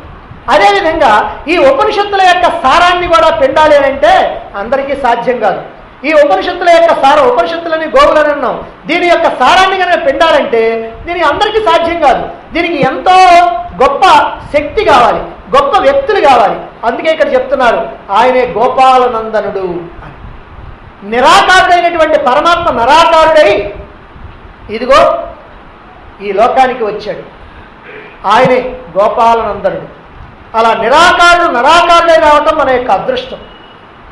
సరే, మన అదృష్టం కొద్దీ వచ్చాడు, బాగానే ఉంది. ఈ ఉపనిషత్తులు అనేటువంటి గోవుల్ని పితికి గీత అనేటువంటి పాలని మనకి అందించడం జరిగింది. గోపాలనందనుడు అంటే ఎవరండి అంటే ఆయన కృష్ణుడే, మనకు తెలుసు. అయితే మరి కృష్ణుడు అని అనకుండా, వాసుదేవుడు అని అనకుండా గోపాలనందనుడు అని ఇక్కడ ఎందుకన్నారంటే గోపాలురు అంటే గోవుల్ని పాలించేటువంటి వారిని గోపాలురు అంటారు. ఆ గోపాలురు మాట అలా వచ్చి గొల్లవాళ్ళు అయిపోయింది. ఆ గోపాలురే గొల్లవాళ్ళు అంటే పాలు పితకటం అనేటువంటిది వాళ్ళకి జన్మతః వచ్చినటువంటి విద్య. ఒకళ్ళ దగ్గర వాళ్ళు ప్రత్యేకంగా నేర్చుకోవాల్సినటువంటి పని లేదు. ఎందుకంటే అది వాళ్ళ కుల విద్య, వాళ్ళు చేసేటువంటి పని అది. అదేవిధంగా శ్రీకృష్ణుడు కూడా చిన్నప్పటి నుంచి కూడా ఆవులను తోలుకు వెళ్ళేవాడు. ఏం చేసేవాడు? అక్కడ నందుని ఇంట్లో ఉండి ఆవులను తోలుకు వెళ్ళేవాడు, ఆవులను తీసుకొచ్చేవాడు, ఆవులు పాలు పితికేవాడు. అంటే ఇవన్నీ కూడా చిన్నప్పటి నుంచి చక్కగా నేర్చుకున్నటువంటి వాడు అనమాట. కాబట్టి అదిగో ఆయన్ని గోపాలనందనుడు అన్నారు. మరి ఈయనకు ఉపనిషత్తుల యొక్క సారమంతా పిండేటువంటి వ్యవహారం ఎట్లా తెలిసిందండి? ఇది కూడా అంతే. ఈయన ఎవరి దగ్గర నేర్చుకున్నటువంటి విద్య కాదు. ఎవరి దగ్గర నేర్చుకున్నాడు? ఈ అద్భుతమైనటువంటి ఆధ్యాత్మిక జ్ఞాన విద్యని ఎవరి దగ్గర నేర్చుకున్నాడు? ఆయన ఎవరి దగ్గర నేర్చుకోవక్కర్లా, స్వయంగా ఆయనకి ఆ విద్య తెలుసు. ఎట్లా తెలుసునంటే ఆయన చిత్ స్వరూపుడు. పరమాత్మ అంటే ఎవరంటే సచ్చిదానంద స్వరూపం. సత్తు చిత్తు ఆనందం. సత్ అంటే ఎప్పుడు ఉండేవాడు, చిత్ అంటే జ్ఞానం, ఆనందం అంటే ఆనంద స్వరూపుడు. కాబట్టి ఆయన చిత్స్వరూపుడు గనక, జ్ఞానస్వరూపుడు గనక మరొకరెవ్వరు చెప్పాల్సినటువంటి అవసరం లేకుండా ఆయన ఈ సమస్తమైనటువంటి జ్ఞానము తెలిసినటువంటి వాడు గనక ఇదిగో చక్కగా ఈ ఉపనిషత్తుల నుంచి ఈ సారం మొత్తాన్ని కూడా పిండాడు. ఆయన జ్ఞానంలో పరిపూర్ణుడైనటువంటి వాడు. అజ్ఞానం అంటే ఎలా ఉంటుందో ఆయనకి అసలు తెలియదు. సూర్యుడికి చీకటి తెలియనట్టుగా, సూర్యుడి కంటే చీకటి అసలు తెలియదంట. సూర్యుడి యొక్క స్తోత్రంలో ఓ మాట చెప్తారు, తిమిరార ఏ నమః అని అంటారు. తిమిర అరి ఏ నమః అంటే తిమిర అంటే చీకటికి అరి శత్రు, చీకటికి శత్రువు అయినటువంటి వాడు అదిగో సూర్య భగవానుడు అని. ఒకసారి సూర్యుడు అనుకున్నాడంట, చీకటిని శత్రువు అంటున్నారు నాకు, సరే నా శత్రువు ఎట్టుంటాడో ఒకసారి చూడాలనుకున్నాడంట. అందుకని మంది మార్బలాన్ని వెంట పెట్టుకొని ఆయన ఈ చీకటిని వెతుక్కుంటూ వస్తున్నాడంట. అది కొద్దుకోనండి అక్కడ ఉంది చీకటి అనగానే అక్కడికి పోతుంది. ఈయన పోయేటప్పటికి ఆ చీకటి పోతుంది. ఎందుకంటే సూర్యుడు వస్తే చీకటి ఉండదా, అందుకని ఈయన పోయేటప్పటికి ఆ చీకటి పోతుంది. అలా వెతుకుతా ఉన్నా అంట. ఎంతకాలం నుంచి వెతుకుతున్నాడు? కొన్ని కోట్ల సంవత్సరాల నుంచి, కోటాను సంవత్సరాల నుంచి వెతుకుతున్నాడు. ఇంకా వెతుకుతానే ఉన్నాడు. కానీ ఆయనకి మాత్రం చీకటి మాత్రం ఎక్కడ దొరకల, ఆయన యొక్క ప్రయత్నం ఎక్కడ ఫలించల. అదేవిధంగా పరమజ్ఞాని అయినటువంటి పరమాత్మకి అజ్ఞానంతో సంబంధం లేదు. అజ్ఞానం ఎలా ఉంటుందో ఆయనకి అసలు తెలియదు. మనకేమో జ్ఞానం ఎట్లా ఉంటుందో తెలియదు, ఎందుకంటే అజ్ఞానంలో ఉంటాం కాబట్టి. ఆయనకేమో అజ్ఞానం ఎట్లా ఉంటుందో తెలియదు, ఎందుకంటే ఆయన ఎప్పుడు జ్ఞానంలో ఉంటాడు కనుక. ఆయన జ్ఞానం ఎరువు సొత్తు కాదు, వాళ్ళ దగ్గర నుంచి పుచ్చుకున్నటువంటిది కాదు. ఆయన యొక్క స్వరూపమే జ్ఞానస్వరూపం. అదిగో అటువంటి వాడు గోపాలనందనుడు. అందుకనే ఆయన జ్ఞానస్వరూపుడు గనక ఈ ఉపనిషత్తుల నుంచి ఈ అద్భుతమైనటువంటి జ్ఞానాన్ని పిండి మనకి అందించాడు గీతగా. సరే, ఆవులు సిద్ధం, సరే వాటి పాలు వెతకడానికి గోపాలనందనుడు సిద్ధం. మరైతే ఇప్పుడు దూడ కావద్దు, ఎందుకంటే దూడ లేకుండా ఆవులు పాలు చేపవు. అలా చేపినది ఆరోగ్యం కూడా కాదు. అందుకు ఉపనిషత్తులు అనేటువంటి ఆవుల్ని వెతకటానికి ఇప్పుడు గోపాలనందనుడు సిద్ధపడ్డాడు. అయితే ఆయనకు దూడ ఒక అవసరం ఉంది. ఎందుకంటే ముందు పాలు పెతకాలంటే ముందు దూడ తాగాలి. కాబట్టి దూడ యొక్క అవసరం ఉంది. ఆ దూడే పార్థుడు. పార్థో వత్సః అన్నారు. అర్జునుడే దూడ అని. ఏమండి అర్జునుడిని దూరగా ఎందుకు సెలెక్ట్ చేసుకున్నాడు శ్రీకృష్ణుడు? ఏమన్నా కాస్త పార్షియాలిటీ, పక్షపాత బుద్ధి ఏమైనా ఉందా శ్రీకృష్ణుడికి? ఎందుకంటే మనం ప్రతి వాదనలో కూడా పక్షపాత బుద్ధిని చూడటానికి ప్రయత్నం చేస్తుంటాం. లోపల లోపల మనకు అది ఉంది కాబట్టి. శ్రీకృష్ణుడికి ఏం పక్షపాత బుద్ధి ఉంది? స్వయాన తన మేనలుడు, తన చెల్లెలు కొడుకు అభిమన్యుడు, వాడు చావటానికి కూడా హాయిగా ఆయన శుభ్రంగా పట్టుకొని ఊరుకున్నాడు. ఆ భీముడు కొడుకు ఘటోద్గజుడు, వాడు చేస్తామంటే మేలకుండా ఊరుకున్నాడు. ఇలా తన పక్షంలో వాళ్ళు కానీ అవతల పక్షంలో వాళ్ళు కానీ ఎవరైనా సరే పోతే పాని అంటాడు. ఎందుకంటే ఈ అధర్మం అనేటువంటిది నశించాలా, ధర్మం అనేటువంటిది స్థాపించాలనేటువంటి కోరిక. అందుకని ఆయనకి ఏ రకమైనటువంటి పక్షపాత బుద్ధి లేదు. మరైతే అర్జునుడు ఎందుకు అనుకున్నాడు? ఇది మనకు కావాలి. ఇప్పుడు అటుపక్క ఇటుపక్క కలిపి 18 లక్షల సైన్యం ఉంది. 18 లక్షల సైన్యం అంటే ఈ సైన్యంలో అచ్చంగా మనుషులు 82 లక్షల మంది ఉన్నారు. మరి ఈ 82 లక్షల మంది మనుషుల్లో సరే సామాన్యులందరినీ తీసేస్తే బాగా మెరికలెట్లు వాళ్ళు కనుక వెతుక్కుంటే 10 మంది ఉన్నారు. అటువైపున భీష్ముడు, ద్రోణుడు, కృపాచార్యుడు, సంజయుడు మొదలైనటువంటి వాళ్ళు ఉన్నారు. ఇటువైపున ధర్మరాజు, భీముడు, అర్జునుడు మొదలైనటువంటి వాళ్ళు ఉన్నారు. మరి ఇంతమంది ఉంటే ఇందులో అందరినీ కాదని అర్జునుడు ఎందుకు అనుకున్నాడండి? పెద్ద పెద్ద వాళ్ళు ఉన్నారు, వయసులో పెద్దవాళ్ళు ఉన్నారు, పరాక్రమంలో గొప్ప వాళ్ళు ఉన్నారు, మరి అనుభవంలో పెద్దవాళ్ళు ఉన్నారు, ధర్మాధర్మాల విషయంలో తెలిసినటువంటి వాళ్ళు ఉన్నారు. మరి ఇంతమంది ఉంటే అర్జునుడు ఎందుకు అనుకున్నాడు అనేటువంటిది మనకి ఒక సందేహం. అయితే భీష్మ, ద్రోణులు, కృపాచార్యుడు మొదలైనటువంటి వాళ్ళు ఎదుటి పక్షంలో ఉన్నారు, కరెక్టే. మరైతే వాళ్ళకి ఎందుకని ఈ గీతాబోధ చేయలేదు? వాళ్ళని ఎందుకని ఈ గీతాబోధకి అర్జునుడు మాదిరిగానే వాళ్ళని ఎందుకు ఎన్నుకోలేదు అని అంటే, భీష్మ, ద్రోణ, కృపాచార్యులు పెద్దవాళ్ళే, వయసులో పెద్దవాళ్ళు, అనుభవంలో పెద్దవాళ్ళు, గొప్ప పరాక్రమశాలురు, ధర్మాధర్మాలు తెలిసినటువంటి వాళ్ళు. అయినప్పటికీ కూడా వాళ్ళల్లో ఒక లోపం ఉంది. ఏమిటయ్యా లోపం అంటే, ఉండేదేమో అధర్మపక్షంలో, ప్రేమించేదేమో ధర్మపక్షాన్ని. అధర్మపక్షంలో ఉంటారు, ధర్మపక్షాన్నేమో ప్రేమిస్తారు, ఆశీర్వదిస్తారు, అన్నీ చేస్తూ ఉంటారు. అంటే వీళ్ళది 2 పడవల మీద ప్రయాణం అనమాట. 2 గుర్రాల స్వారీ, జోడు గుర్రాల స్వారీ. అందుకే వీళ్ళు నచ్చల భగవంతుడికి. సరే వాళ్ళు పోతే పోయారు. తన పక్షంలో ధర్మరాజు ఉన్నాడే. అసలు ధర్మరాజు యొక్క గొప్పతనం ఏమని చెప్పరు? ఆయన ధర్మం మూర్తిభవించినటువంటి వాడు. ధర్మాన్ని కనుక పోతపోస్తే ఎలా ఉంటాడంటే అదిగో ధర్మరాజులాగా ఉంటాడు. పరమశాంత స్వభావం, ఎంత సహనం కలిగినటువంటి వాడు, మహానుభావుడైనటువంటి వాడు, ఎటువంటి పరిస్థితుల్లో కూడా అధర్మానికి పాల్పడినటువంటి వాడు. మరి అటువంటి వాళ్ళలో కూడా మరి శ్రీకృష్ణుడికి ఏదో లోపం కనపడింది. ఏమిటనంటే చేతులు గాలిన తర్వాత ఆకులు పట్టుకునే రకం. ఇదిగో ఈ ధర్మరాజు ఏంటంటే యుద్ధం అంతా ముగిసిపోయిన తర్వాత, అన్ని పనులు పూర్తయిపోయిన తర్వాత తీరా సింహాసనం ఎక్కాల్సి వచ్చినప్పుడే అప్పుడు అంటున్నాడు, అప్పుడు విషాదం ప్రదర్శించాడు, పశ్చాత్తాపం చెందాడు, పాపం చేశానన్నాడు, ఆత్మీయులను చంపుకున్నానన్నాడు, అబ్బో నా పాపం చెప్పడానికి వీల్లేదన్నాడు, నేను హంతకుణ్ణి అన్నాడు, కాబట్టి సింహాసనం ఎక్కేటువంటి అధికారం అర్హత నాకు లేదన్నాడు, అందుకని నేను ఎక్కడని భీష్మించుకున్నాడు. శ్రీకృష్ణుడు చెప్పాడు, భీముడు చెప్పాడు, అర్జునుడు చెప్పాడు, నకులుడు చెప్పాడు, సహదేవుడు చెప్పాడు, ద్రౌపది చెప్పింది, కుంతీదేవి చెప్పింది, మరి విదురుడు చెప్పాడు. ఇలా ఎంతోమంది చెప్పారు. ఎంతమందో చిన్నవాళ్ళు చెప్పారు, ఎంతమందో పెద్దవాళ్ళు చెప్పారు, ఎంతమందో ఆయనకు కావాల్సినటువంటి వాళ్ళు చెప్పారు. అయినా సరే ససేవిరా అన్నాడు. చివరికి ఎంతో కష్టం మీద ఒప్పించారు. దీనికి సంబంధించి మహాభారతంలో కొన్ని వేల శ్లోకాలు ఉన్నాయి ఈయన్ని ఒప్పించడం కోసం. మరి ఏదైనా సరే ఒక పని చేసే ముందు పూర్వాపరాలు విచారించుకోవాలి. మనం చేసేటువంటి ఈ పని వల్ల లాభ నష్టాలు ఏమిటి, ఎవరికి ప్రయోజనం కలుగుద్ది, ఎవరికి నష్టం కలుగుద్ది, మరి మనకేమైనా పాపం అంటుందా, ఏమో అంటకుండా ఉంటుందా అని ఇవన్నీ కూడా ఆలోచించుకోవాలి. అంతే తప్ప గుడ్డెత్తు చేలబడ్డట్టుగా ముందు పనంతా అయిపోయిన తర్వాత అప్పుడు తీరిగ్గా విచారిస్తానంటే ఏం పద్ధతి అది? పశ్చాత్తాపం కన్నా పూర్వతాపం మంచిది. పశ్చాత్తాపం అంటే తర్వాత తాపం, పూర్వతాపం అంటే ముందుగానే తాపం. కనుక పశ్చాత్తాపం మంచిది కాదు, పూర్వతాపమే మంచిది. వెనక చింతించడం వెర్రితనం అని అన్నారు. అంటే అంతా అయిపోయిన తర్వాత చింతిస్తే ఏం లాభం అండి? వెర్రితనం. జరిగిందంతా జరిగింది, జరగాల్సిన నష్టం జరిగింది, అయ్యో ఇప్పుడు జరిగిందే జరిగిందే జరిగిందే అని అంటే అదేమైనా తిరిగి వచ్చుద్దా? అందుకనే ఆయన పనికిరాల, ధర్మరాజు కూడా పనికిరాల. సరే ఇక రెండో వాడు భీముడు ఉన్నాడు. సరే ఈయనకేమండి ఏమనంటే భీముడు యుద్ధం చేసింది ధర్మం కోసం కాదు, దేనికనంటే పగ తీర్చుకోవటానికి, ప్రతీకారం తీర్చుకోవటానికి. తమ యొక్క రాజ్యాన్ని కాజేశారు, మోసం చేశారు, ద్రౌపదిని అవమానపరిచారు, వస్త్రాపహరణం చేశారు. వీళ్ళందరి మీద కసి తీర్చుకోవాలి, వీళ్ళందరి మీద ప్రతీకారం తీర్చుకోవాలి.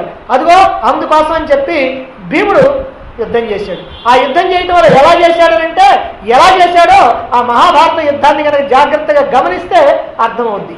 ఎందుకంటే భీముడిలాగా యుద్ధం చేసినటువంటి వాడు ఒక్కడు కూడా లేడు. మళ్ళీ ఏదో ఒక రోజు 2 రోజులు అయితే ఉన్నారు, కానీ 18 రోజులు మొదలుపెట్టిన దగ్గర నుంచి పూర్తయిపోయిన దాకా ఒకటే రకమైనటువంటి ఉత్సాహంతో యుద్ధం చేసినటువంటి వాడు భీముడే. ఈ భీముడికి పూర్వతాపం లేదు, పశ్చాత్తాపం లేదు, మధ్యతాపం లేదు. ముందుగా తాపం లేదు, మధ్యలో తాపం లేదు, చివరిలో తాపం లేదు. ఆయనకు అసలు తాపం లేదు. ఆయనకు ఉన్నది ఏంటంటే ఎదుటి వాళ్ళకి తాపం పుట్టించడమే. కాబట్టి ఎదుటివారు బాధపడాల్సిందే తప్ప ఆ భీముడికి మాత్రం ఏ రకమైనటువంటి బాధ కూడా లేదనమాట. తమ వాళ్ళందరినీ కూడా చంపుతున్నందుకు కూడా బాధపడలేదు. తమ పక్కన ఎవరైనా ఉంటే వాళ్ళు సరిపోయినా సరే భీముడు బాధపడతా వాళ్ళ. 100 మంది దుర్యోధనుడితో సహా 100 మంది సోదరుల్ని కూడా నేను ఒక్కడనే సంహరిస్తానని చెప్పి ప్రతిజ్ఞ చేసి ఈ ఒక్కడే ఆ 100 మందిని చంపాడు. ఈ 100 మందిని చంపడంలో దుశ్శాసనుడిని చంపడం మాత్రం లోక భీకర లీలను వధించునని ముందుగానే శపథం చేశాడు. అందుకని ఆ ప్రకారంగా ఆ దుశ్శాసనుడిని భీకరంగా చంపాడు, పైశాచికంగా చంపాడు. ఆయన్ని కింద పడేసి ఇదిగో ఈ చేత్తో కాదు ద్రౌపది యొక్క జుట్టు పట్టుకుంది అని అన్నాడు. అన్నాడు. ఆ చెయ్యి కాస్త లాగాడు, ఆ చెయ్యి ఊడొచ్చింది. అది కాస్త దుర్యోధనుడు కర్ణుడు ఉంటే వాళ్ళ మీద విసిరేశాడు. ఆ తర్వాత కింద పడేశాడు, గుండెల మీద కూర్చున్నాడు. ఆ ముష్టిఘాతంతో కొట్టాడు. ఒక్కసారి పగిలిపోయి గుండె పగిలిపోయి రక్తం పైకి చిమ్మింది. ఆ రక్తాన్ని మొత్తాన్ని అట్లా తాగి అట్లా నెత్తి మీద పోసుకున్నాడు. ఆ తర్వాత చుట్టూ తిరిగి డ్యాన్స్ చేశాడు.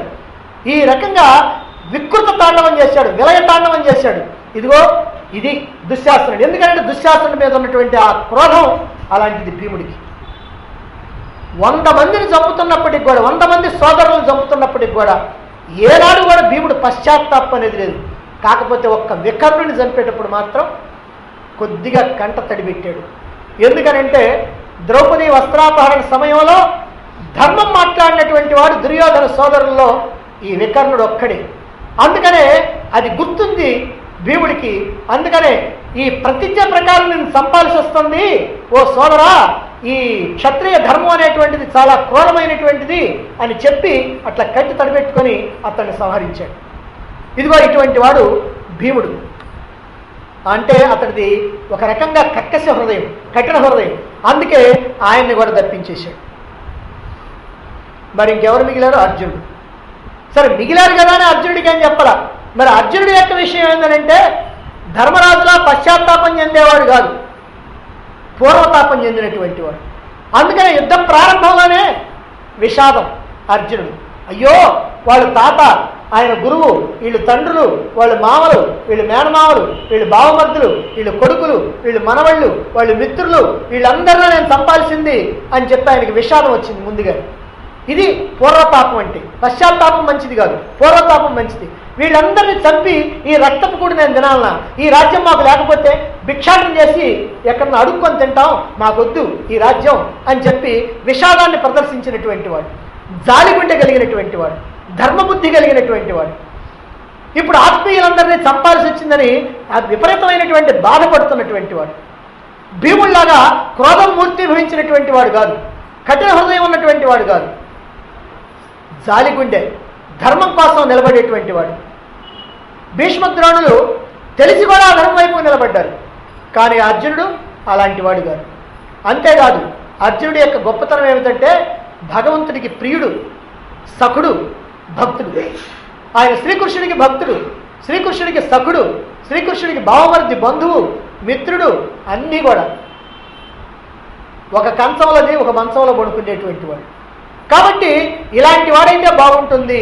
భక్తోసి మే సఖా చేతి రహస్యం హేతదుత్తమం. నా భక్తుడు సఖుడివి గనక ఈ రహస్యం మొత్తాన్ని నీకు చెబుతున్నాను అని అన్నాడు మధ్యలో. అంటే ఇటువంటి అర్జునుడిని అదిగో ఆయన ఇక్కడ దూడగా ఎన్నుకున్నాడు. మరి మన భాగ్యమో ఆ అర్జునుడి భాగ్యమో మరి ఏమో తెలియదు, మంచి దూడ దొరికింది. భగవంతుడు అందిస్తూ ఉంటే ఈ ఉపనిషత్ సారాన్ని, ఈ గీతా సారాన్ని కడుపారా తాగుతున్నాడు అర్జునుడు. ఏకాగ్ర చిత్తంతో, పూర్తి సత్వగుణంతో, అటు ఇటు చూడకుండా, బయట ఉన్నటువంటి అరుపులు, కేకలు, గోళ పట్టించుకోకుండా గటగటా తాగేస్తా ఉన్నాడు. ఎందుకనంటే చెప్పింది యుద్ధరంగంలో. ఆ యుద్ధరంగంలో ఏనుగుల ఘీంకారాలు, గుర్రాల సకిలింపులు, వీరులైనటువంటి వాళ్ళు సవాళ్ళు వేసుకుంటూ ఉంటారు, బాకాలు ఓడుతూ ఉంటారు, మధ్యలో డోళ్ళు కొడుతూ ఉంటారు. ఇవన్నీ జరుగుతూ ఉంటే వీటన్నిటిని పట్టించుకోకుండా చక్కగా శ్రద్ధగా శ్రీకృష్ణుడు ఏం చెప్తున్నాడో ఆ చెప్పినటువంటి దాన్ని జాగ్రత్తగా వింటున్నాడు. ఏమండి మీరేమైనా చూసొచ్చారా జాగ్రత్తగా వింటున్నాడు, ఇంత గట్టిగా చెబుతున్నారు? నేనేం చూడలా, మీరు చూడలా. కానీ అలా మనం చూడకపోయినా చెప్పడానికి ఎట్లా వీలైందనంటే, బాగా భోజనం చేసిన తర్వాత కడుపు నిండా లేకపోతే ఏదైనా తాగిన తర్వాత బాగా త్రేలుస్తారే, అది అట్ట త్రేల్చాడు ఒక్కసారి. ఏమని త్రేల్చాడు? నష్టో మోహ స్మృతిర్లబ్ధ స్థితోస్మి గత సందేహ కరిష్యే వచనం తవా అన్నాడు అర్జునుడు. ఈ 18 అధ్యాయాలు భగవద్గీత విన్న తర్వాత ఒక్క త్రేపు వచ్చేసింది అర్జునుడికి, బాగా జీర్ణమైపోయినట్టుగా. ఏమిటయ్యానంటే, నా మోహం నశించింది. నష్టో మోహ, నా మోహం నశించిపోయింది. స్మృతిర్లబ్ధ, నేనెవరో నాకు తెలిసింది. నా స్వరూప జ్ఞానం నాకు కలిగింది. ఇదంతా కూడా నీ అనుగ్రహం. ఇప్పుడు నాకు నా సంశయాలన్నీ తీరిపోయినాయి. అందుకని కరిష్యే వచనం తవా, నీవు చెప్పినట్టుగా చేస్తాను అన్నాడు. ఇది ఆయన యొక్క త్రేపు. భగవద్గీతను శ్రవణం చేస్తే ప్రతి వారికి కూడా ఇటువంటి త్రేపు రావాలి, ఇటువంటి ఫలితం కలగాలి. ఇదిగో నేను ఎవరో తెలిసింది, నా స్వరూపం ఏమిటో నాకు తెలిసింది. ఇంతకాలం నేను జీవుండని అనుకున్నాను, ఇంతకాలం నేను దేహాన్ని అనుకున్నాను, మనస్సు అనుకున్నాను, ఇంద్రియాలు అనుకున్నాను, బుద్ధిని అనుకున్నాను.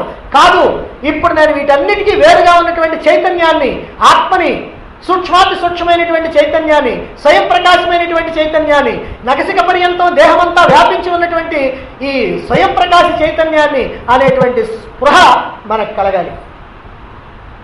ఇది ఈ మోహం పోవటం అంటే, ఇది అజ్ఞానం తొలగటం అనేంటి. అదిగో అది అర్జునుడికి కలిగింది. అయితే ఏమిటి మోహం అని అంటే, 3 విషయాలు మోహం అని అంటారు.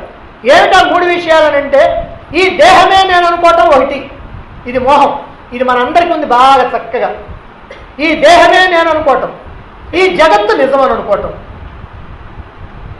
పరమాత్మ నాకంటే వేరుగా ఎక్కడో ఉన్నాడు అనుకోవటం. ఈ 3 పోతే మన అజ్ఞానం అంతా పోయినట్టే. ఇప్పుడు అర్జునుడికి ఏమైంది? నేను దేహాన్ని అనేటువంటి భ్రమ పోయింది, ఈ జగత్తు సత్యం అనేటువంటి భ్రమ పోయింది, భగవంతుడు ఎక్కడో నాకంటే వేరుగా ఉన్నాడు అనేటువంటి భ్రమ పోయింది, నేనే ఆ పరమాత్మని, అహం బ్రహ్మాస్మి అనేటువంటి భావన అర్థమైంది భగవద్గీత మొత్తం విన్న తర్వాత. మరి మోహం నశించింది అని అంటే స్వరూప జ్ఞానం కలిగింది అని, స్వరూప స్మృతి కలిగింది అని. ఓ కృష్ణ, ఇంతవరకు నేను కుంతిపుత్రుడు అని అనుకున్నా, అర్జునుడిని అనుకున్నా, యుద్ధానికి కర్తను అనుకున్నా, ఫలితానికి భోక్తను అనుకున్నా, యుద్ధం చేసేది నేనే, నా వల్లనే ఇదంతా జరుగుతుంది అనుకున్నా, ఈ వచ్చేటువంటి ఫలితం అంతా నాదే అని అనుకున్నా. ఇదంతా నా భ్రమ. ఇంతవరకు కూడా దేహాత్మ బుద్ధి ఉంది నాకు, అంటే దేహమే నేననేటువంటి బుద్ధి ఉంది. ఇదిగో ఇప్పుడు ఆ భ్రమ కాస్త తొలగిపోయిందయ్యా. నేను దేహాన్ని కాదు, మనోబుద్ధులు కాదు, వీటన్నిటికీ కూడా వేరుగా ఉన్నటువంటి, వీటికి చైతన్యాన్ని ఇచ్చేటువంటి సూక్ష్మాతి సూక్ష్మమైనటువంటి చైతన్యాన్ని, ఆత్మని నేను అకర్తని, అభోక్తని, నేను చేసేవాడిని కాదు, అనుభవించేటువంటి వాడిని కాదు. నేను నిరాకారుణ్ణి, నాకు ఒక ఆకారమే లేదు. నేను నిర్వికారుణ్ణి, నిత్య సత్య శుద్ధ బుద్ధ సచ్చిదానంద స్వరూప ఆత్మని నేను. ఇప్పుడు నాలో నేను మేల్కొన్నాను. ఇదంతా కూడా నీ అనుగ్రహం, నా పటాటోపం ఏమీ లేదు. ఇంతకు ముందుండేటువంటి సంశయాలు ఏవైతే ఉన్నాయో, విషాదం ఏదైతే ఉందో, ఇప్పుడు నాకు అంతా తొలగిపోయిందయ్యా. ఈ మొత్తం తొలగిపోయింది. మరి కరిష్యే వచనంతవా, ఇక నేను పిచ్చి పిచ్చి మాటలన్నీ మాట్లాడను. ఏదో అది ఇది ఏదో గొప్ప గొప్పగా అన్నీ నాకే తెలిసినట్టుగా ఇంతవరకు మాట్లాడాను. ఆహా, ఇక నేనేం మాట్లాడను. ఇప్పుడు నా పని ఏంటంటే కరిష్యే వచనంతవా, నువ్వేం చెప్తావో అది నేను చేస్తా. నువ్వు పాల ముంచినా నీట ముంచినా ఇక నీదే భారం, నాకేం సంబంధం లేదు. నువ్వు ఇది చేయంటే నేను చేసేస్తా అంతే అన్నాడు. ఇది శిష్యభావం. ఇది తెలుసుకోవాల్సినటువంటి విషయాన్ని తెలుసుకున్న తర్వాత కలిగేటువంటి ఆ స్పందన, మనిషిలో కలిగేటువంటి స్పందన. సరే, ఇప్పుడు అర్జునుడు రెడీ అయ్యాడు, దూడ. మరైతే ఎవరి పాలు తాగాల్సింది? సుధీ భోక్త. ఇది మనకు కావాలి ఇప్పుడు. ఎందుకంటే దీన్ని ఎవరయ్యా ఈ గీతా జ్ఞానాన్ని అందుకునేటువంటి అర్హత కలిగినటువంటి వాళ్ళు అంటే భోక్త, తాగేటువంటి వాళ్ళు, తినేటువంటి వాళ్ళు, అనుభవించేటువంటి వాళ్ళు, శుద్ధి మంచి బుద్ధి కలిగినటువంటి వాళ్ళు. సరే దూడ కడుపాలా తాగింది, ఇక దానికి పని లేదు, ఆవేమో తన పాలు తాను తాగదు, అలాగనే తాగితే ఇక మనకు ఆవులతో పని ఉండేదే కాదు. ఇప్పుడు మిగిలిన పాలన్నీ కూడా మనందరికీ. అయితే అందరూ కూడా తాగడానికి అర్హులేనా? ఈ పాలు, ఆ పాలు కాదు, ఆవుల పాలు కాదు, ఇదిగో ఈ పాలు, ఈ గీతామృతం అనేటువంటి పాలు, ఈ తాగడానికి అందరూ అర్హులేనా అంటే ప్రతిదానికి కూడా ఒక అర్హత ఉండాలి. పాల కేంద్రంలో కూడా చాలా పాలు ఉంటాయి, అవన్నీ కూడా మనం తాగుతామా? మనకు అర్హత ఉందా? మన దగ్గర తీసుకెళ్ళేటువంటి పాత్ర ఎంతో, మన దగ్గర డబ్బులు ఎంత ఉన్నాయో అంతవరకే మనకి, మన అవసరం ఎంత ఉందో అంతవరకే మనకు అర్హత. అంతేగాని అక్కడ 4 పేపాలు ఉన్నాయి కదా అని పేపాలు మొత్తం ఇంటికి దొరికించుకుని ఏమైనా వస్తామా? ఏమి లేదు. అదే ప్రకారంగా ఇక్కడ కూడా ఏమిటంటే ఈ అమృతాన్ని, గీతామృతాన్ని, ఈ గీతామృతం అనేటువంటి పాలను కూడా తాగాలి అని అంటే అర్హత ఉండాలి. ఏమిటా అర్హత అంటే శుద్ధి, మంచి బుద్ధి, చక్కని బుద్ధి కలిగినటువంటి వారు. ఏమిటా చక్కని బుద్ధి అంటే అంతర్ముఖమైనటువంటి బుద్ధి, అంటే భగవంతుడి వైపు తిరిగినటువంటి బుద్ధి, భగవంతుడి వైపు తిరగాలనేటువంటి బుద్ధి. అయ్యా ఇంతవరకు ఎన్నో రకాలైనటువంటి పనులు చేశాను, ఎన్నో రకాలైనటువంటి వస్తువులు సేకరించాను, ఎంతో డబ్బు సంపాదించాను, ఇల్లు కట్టుకున్నాను, శారీరకమైనటువంటి సుఖాలు, మానసికమైనటువంటి సుఖాలు అన్నీ కూడా అనుభవించాను, అయిపోయినాయి, ఇంకా నాకేం అక్కర్లా, ఇప్పుడు నేను భగవంతుడి వైపు తిరగాల అని కనీసం నీకు ఆ మాత్రమైనటువంటి బుద్ధి మార్పు కనుక నీలో వచ్చినట్లయితే నీకు ఈ అర్హత ఉంది. కనుక నీకు ఈ బుద్ధి ఉండాలి, ఆ భగవంతుడి వైపు తిరగాలనేటువంటి బుద్ధి ఉండాలి, అంతర్ముఖమైనటువంటి బుద్ధి ఉండాలి, తమోగుణ రజోగుణాల్ని వదిలేసుకున్నటువంటి బుద్ధి కావాలి. ఎవరు ఇలాంటి వాళ్ళు? ఎవరు ఇలాంటి వాళ్ళు అంటే మీరే. ఎందుకనంటే కొద్దిసేపైనా ఈ జ్ఞానాన్ని అందుకోవాలి, ఈ ప్రాపంచికమైనటువంటి విషయాల్ని కాసేపైనా సరే వదిలిపెట్టాలి. సినిమాల్ని, టీవీలని, ఇతరమైనటువంటి వ్యవహారాల్ని, బయట అరుగుల మీద కూర్చొని మాట్లాడుకునేటువంటి మాటల్ని అన్నింటినీ కూడా వదిలిపెట్టి ఈ అద్భుతమైనటువంటి జ్ఞానాన్ని అందుకోవాలనేటువంటి భావనతో ఎవరైతే వచ్చి తెలుసుకుంటున్నారో అదిగో ఈ తెలుసుకునేటువంటి వాళ్ళందరూ కూడా దీనికి అర్హులే. వేదాంత జ్ఞానం వైపు తమ యొక్క బుద్ధిని ఎవరైతే తిప్పుతున్నారో, నిద్రని, పనుల్ని అన్నీ కూడా వదిలి శ్రద్ధగా ఎవరైతే వినాలనుకుంటున్నారో వాళ్ళందరూ కూడా ఈ అమృతాన్ని తాగడానికి అర్హత కలిగినటువంటి వాడు. భగవద్గీత మీద శ్రద్ధ, విశ్వాసాలు కలిగినటువంటి అందరూ కూడా తాగండి, ఈ గీతామృతాన్ని తాగండి, తన్మయంతో తాగండి. 5000 సంవత్సరాల నుంచి ఎందరెందరో తాగారు, అయినా సరే అవి తరగనటువంటి పాలు, అక్షయమైనటువంటి పాలు. శంకరాచార్యుల వారు తాగారు, రామానుజాచార్యుల వారు తాగారు, మధ్వాచార్యుల వారు తాగారు, జ్ఞానేశ్వరులు తాగారు, తిలక్, అరవిందులు, వివేకానందులు, మహాత్మా గాంధీ, ఆచార్య వినోబా భావే ఎంతమంది తాగారో లెక్కలేదు. ఎందరు తాగినా సరే ఇంకా తరిగిపోవు, అక్షయమైనటువంటి పాలు ఇవి. ఏమిటి పాలు? ఆ పాలే దుగ్ధం గీతామృతం మహత్. దుగ్ధం, ఈ పాలు ఏమిటంటే మహత్ గీతామృతం, గొప్పదైనటువంటి గీతామృతం. గీతామృతం అక్షయమైనటువంటి దుగ్ధం.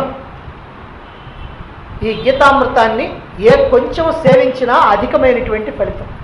స్వల్పమప్యస్య ధర్మస్య త్రాయతే మహతో భయాత్ అని అన్నారు.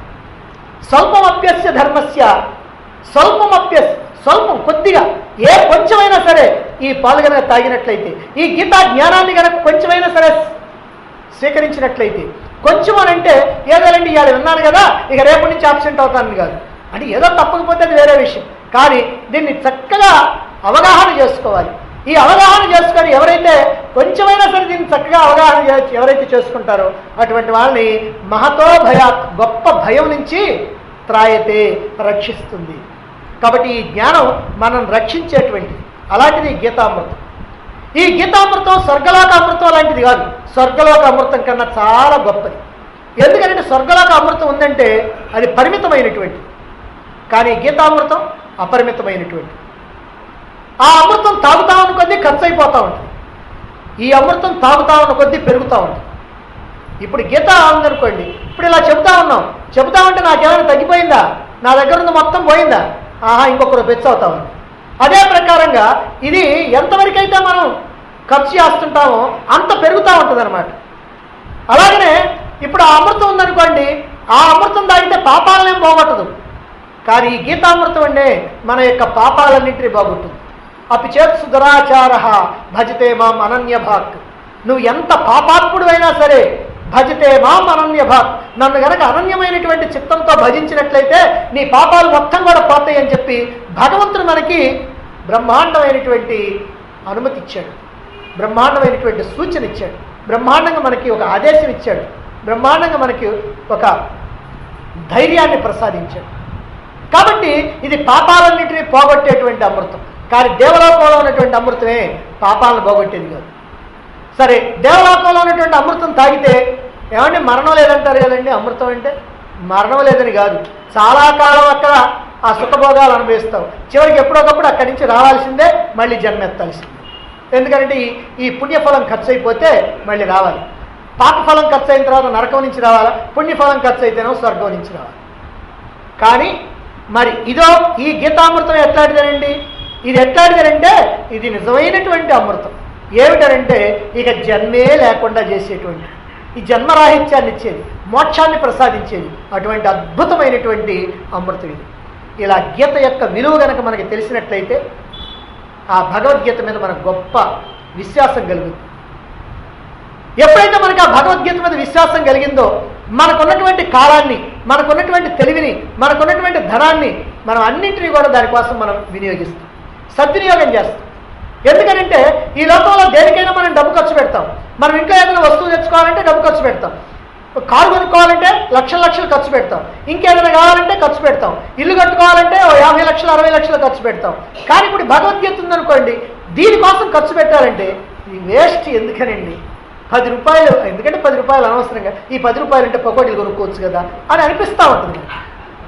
కనుక ఇది ఏమిటంటే దీని విలువ తెలియాలి.